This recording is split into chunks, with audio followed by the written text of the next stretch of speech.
go back to the quote from the Jewish Encyclopedia. They called themselves Gullah, exiles, or B'nai Gullah, the children of exiles. And within the crucible of despair and hopelessness, they forged a new national identity and a new religion.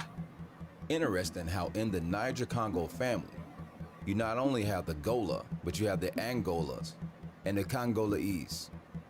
One of the most famous songs ever sung is the Negro spiritual that the Gullah people would sing on plantations, that Europeans would try to mimic, which they interpret as "come by here."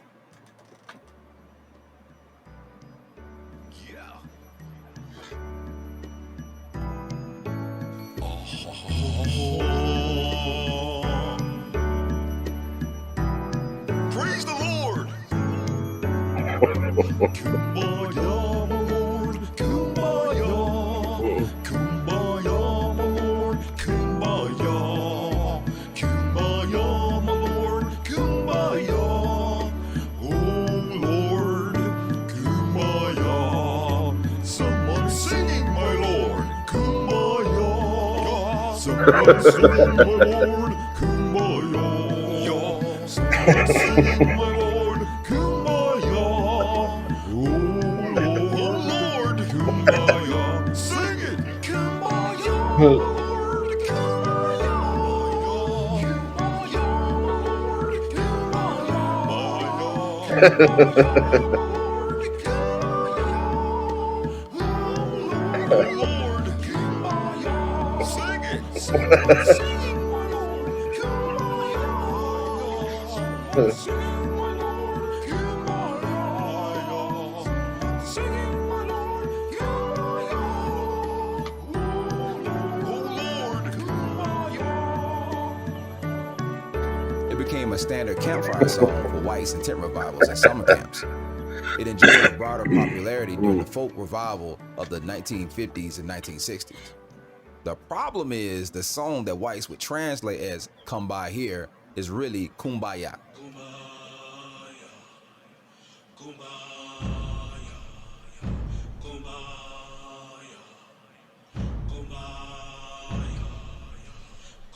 Come by here, y'all. The time is an essence. They hear it in our message. You have revealed to us the blessing that comes after the testing. Toda, y'all. Toda, y'all.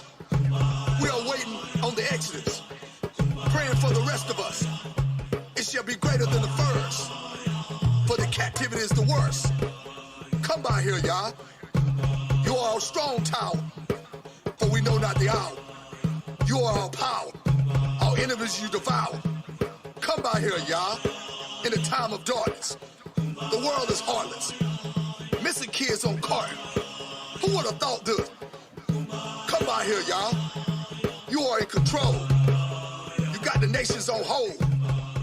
The wicked must... What does that mean, you ask? Well, Yah is the abbreviated name of the God of the Bible, Yahuwah. The song is not "come by here," but "come here, Yah." What? A plea for deliverance from the captors. Yahoo? Hebrew words and tradition Oh my goodness. are not only found in the language and culture of the Gullah people of South Carolina and Georgia, but also throughout the African diaspora. Even the very names of slaves prior to the changing that took place at purchase had Hebrew origin.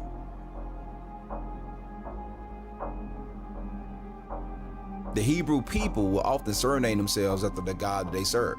This is how we got names like Jeremiah, Nehemiah, Oh my goodness. Saraiah, Yekoniah, Hezekiah, etc. No, they All didn't. naming themselves after Yah.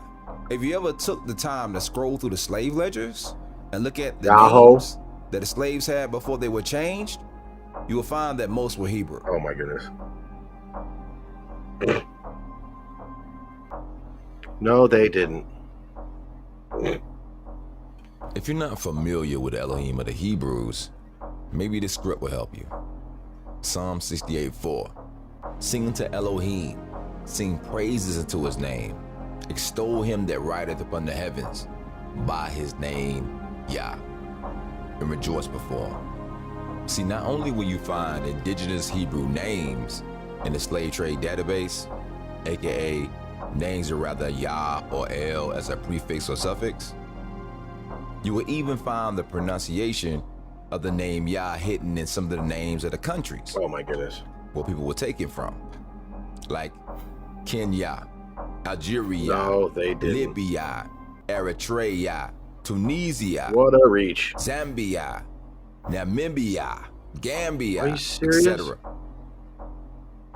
Even the territory of South Africa, before Europeans dubbed it South Africa, was called in ancient times Azania.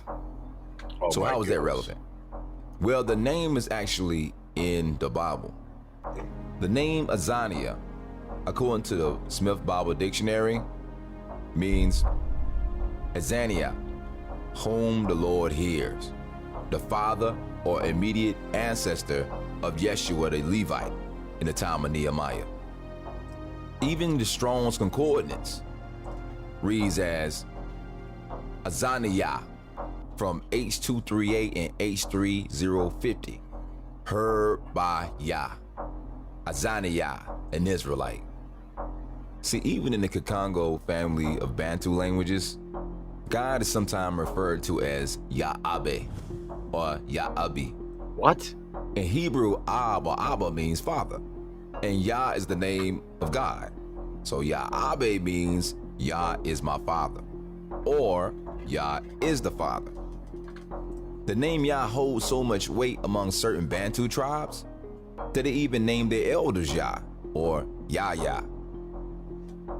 This is how scholars and researchers who were searching for the lost tribes of Israel came to certain conclusions about Africa. For example, Dr. Alan H. Gabi, professor of divinity and Old Testament studies at Duke University, whose studies in search of the lost tribes led him to West, Central, and South Africa, which actually moved him to publish a work called The Lost Tribes of Myth, a suggestion towards rewriting Hebrew history. Gabi penned a map in his book showing the locations of Hebrew tribes in Africa. As you see, the Landa Jews, the Mavumbu Jews, the Santome Jews, B'nai Ephraim, the Dahomey Jews, the Jewish Kingdom of Ghana, Lam, Levite cities, etc. But then near the Congo, he writes, pre-exile Yahwism. Yahwism? Oh my goodness. What's Yahwism? Well, Yahwism, as dubbed by Europeans, is the worship of Yahuwah in the ancient Israelite kingdoms of Judah and Israel. In a critical review of Gabi's book by the University of Chicago Press, Solomon B. Freehoff wrote the following in the Journal of Religion. The quote, lost tribes question, is only a point of departure for a detailed study of Hebrew origins, Jewish dispersion, and worldwide propaganda for Yahoo worship, and the question of racial integrity of the Jews. Freehoff goes on to write, there was a steady propaganda for Yahoo worship all through the ages, all over the ancient world, through Palestinian trade colonies and military settlements. Thus, most of North Africa, the whole Sahara region, Berber, Agal, and Negro became Yahoo worshippers and considered themselves B'nai Israel, the sons of Israel, or Philistine, Palestine.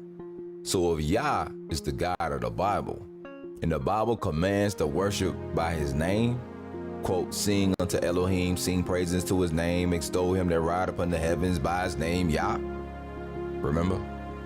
Then the question you gotta ask yourself is, why is that name only connected to Africa? And how did these people worship and know the name of the God of the Bible without the Bible? Now you might understand the title of Gabi's book, The Lost Tribes of Myth, a suggestion towards rewriting Hebrew history. How could the people be lost and they are right there in plain sight? Maybe, instead of being lost, They were hidden, or should I say, erased from history. Whoa.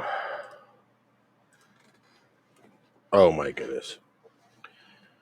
That's going to take some time to unwind. It's like a ball of yarn that we're going to have to unthread. So much. The idea that things were lost. We have archaeology. We have the language. But I think what they're doing is they're emphasizing on maybe some of the scattered that went around the whole entire world and the ones that went into Africa. They're focusing on that and saying it's going to be a lot to look at. Yeah, we can trace it. We know no mention of Israel. No mention of Israel. This is like a different version than One West. So it's going to be an interesting take on Hebrew Israelism. So thought I'd just give you a preview. We're gonna be debunking this whole entire documentary. It's gonna take some time to fact check everything he's saying, but chances are there's gonna be a lot of misrepresentation on his sources. A lot of it's gonna be pseudo. Wow, that stuff is weird. All right.